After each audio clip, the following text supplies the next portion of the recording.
Shri Swaminarayan international school में जिला स्तरीय गीता महोत्सव का हुआ आयोजन। गुजरात नवसारी श्री स्वामीनारायण इंटरनेशनल स्कूल, जो पिछले कई वर्षों से बच्चों को शिक्षा के साथ संस्कारों का समन्वय करते हुए निरंतर ज्ञान प्रदान कर रहा है और जहां प्रत्येक त्योहार की उत्सव पूर्वक मनाई जाती है, इसी क्रम में गीता जयंती के पावन अवसर पर जिला स्तरीय गीता महोत्सव कार्यक्रम आयोजित किया गया। बता दें कि लगभग 5000 वर्ष पहले मार्गशीर्ष शुक्ल एकादशी के दिन कुरुक्षेत्र की युद्धभूमि पर श्री कृष्ण ने अर्जुन को गीता कही थी। गीता केवल धर्म ग्रंथ नहीं बल्कि जीवन ग्रंथ भी है। कार्यक्रम की शुरुआत अद्भुत शंखनाद से की गई, जिससे पूरा वातावरण पवित्र बन गया। उसके बाद डॉक्टर योगेश एम गोरानी ने कार्यक्रम का आरंभ किया।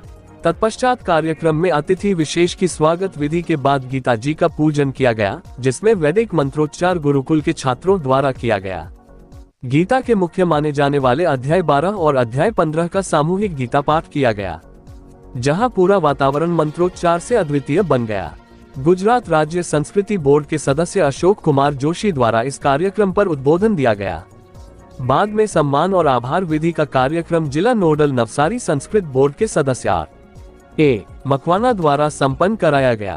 इस कार्यक्रम में नरेंद्र भाई ठाकरे जी ने उपस्थित सभी मेहमानों का स्वागत कर उन्हें सम्मानित किया।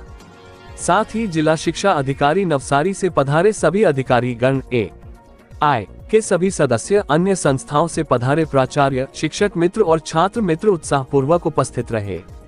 गीता जयंती के इस उत्सव के दिन हरिद्वार से गुरुवर्य शास्त्री स्वामी श्री हरिवल्लभ दास जी के आशीर्वचन के साथ कार्यक्रम का समापन राष्ट्रगान द्वारा किया गया।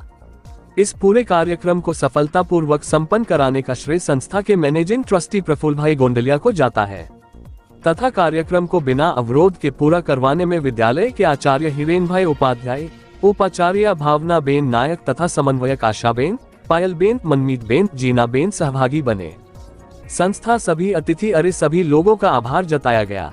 खास report Madhopur express live news से अशोक शुक्ला, नवसारी, गुजरात। जय स्वामीनारायण।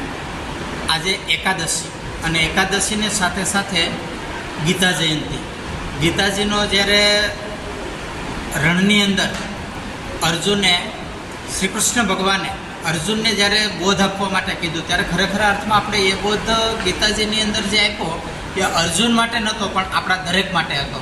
ખરેખર એવું શાસ્ત્રો પ્રમાણે કહેવાય છે કે અત્રે કોઈ પણ આપણા માઇન્ડની અંદર જો વિચાર આવે તો વિચારની અંદર ગીતાજીનો કોઈ પણ શ્લોક તમે શ્રદ્ધાથી લેશો તો શ્રદ્ધાથી લેશો એટલે એ તમારો આન્સર એ શ્લોકની અંદર જ હશે।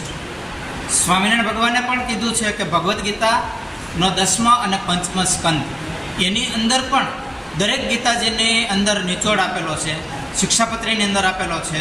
ત્યાંથી ચાલે વચનામૃતની અંદર અનેકવાર સ્વામિનારાયણ ભગવાને ગીતાજીનું મહત્ત્વ સમજાવેલું છે।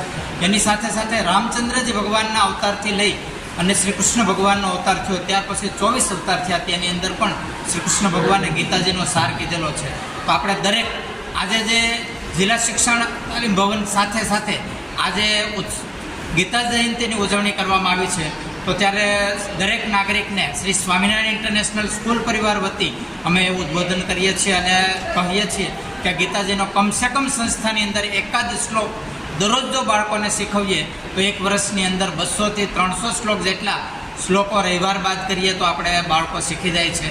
તો એ અંતર્ગત અત્રે જે ઉપસ્થિત દરેક સંસ્થા વતી શિક્ષક મિત્ર તેમજ વાલી વિદ્યાર્થીઓ આવ્યા હતા, તેમનો શ્રી સ્વામિનારાયણ ઇન્ટરનેશનલ સ્કૂલ તેમજ શાસ્ત્રી સ્વામી શ્રી હરિવલ્લભદાસજીએ હરિદ્વારથી બેસી અને જે આશીર્વચન સાથે આ સંસ્થાનો ઉદ્ભવ કર્યો છે, તો તેનો આભાર માનીએ છીએ। અસ્તુ, જય સ્વામિનારાયણ।